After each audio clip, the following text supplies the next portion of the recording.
10,000 cars waited hours in line for emergency food aid in San Antonio last week.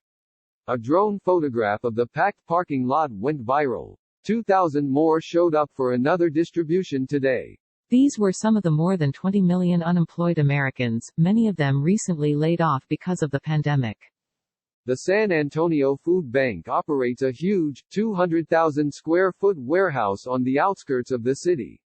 It is stacked 4 stories high with apples, oranges and watermelons, potatoes, tomatoes and onions, chicken, ground beef and tater tots. A quartet of forklifts, working like soldier ants, fills a truck with pallets of carrots, while the boss watches. We stock refrigerated, frozen and non-perishable food items so it moves through our facility at a fairly rapid pace, said Food Bank CEO Eric Cooper. Obviously, now in the midst of COVID-19, the demand far outpaces the supply. In addition to feeding the hungry in this city of more than 2 million souls, the food bank supplies 500 food pantries throughout South Texas. In a normal week, the food bank feeds about 60,000 people in its region. Today, that number has doubled. Last week, they knew they'd be busy. A record 6,000 families had pre-registered for food distribution at a flea market parking lot. When word got out on social media, 4,000 more cars showed up. I panicked. I've never seen a line that long, Cooper said. So I called our warehouse to send more trucks, to get more food on site. But we, in the end, served 10,000 families. Cooper estimates half of the people coming to the food bank these days are first-timers.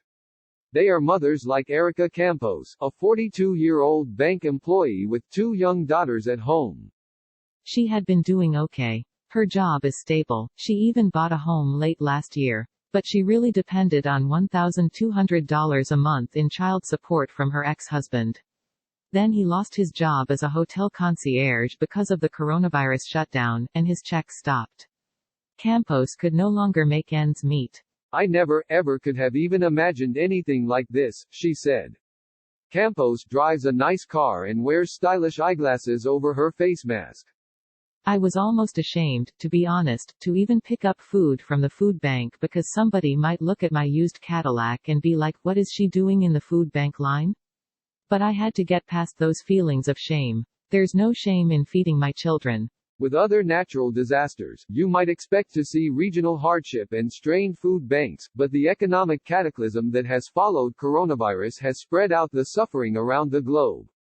What we're seeing at the San Antonio Food Bank, Feeding America food banks are seeing all over the country, said that group spokesperson Zainabia Real. Feeding America is a network of 200 food banks nationwide, including San Antonio's. The pandemic is showing the fragility of families' household budgets, she added. With one lost paycheck, many families are figuring out how to put food on the table. On Friday morning, the San Antonio Food Bank set up another pop-up distribution center in the Alamodome parking lot. By the time they started handing out bags of groceries, more than 2,000 cars were waiting in line and some drivers had waited all night.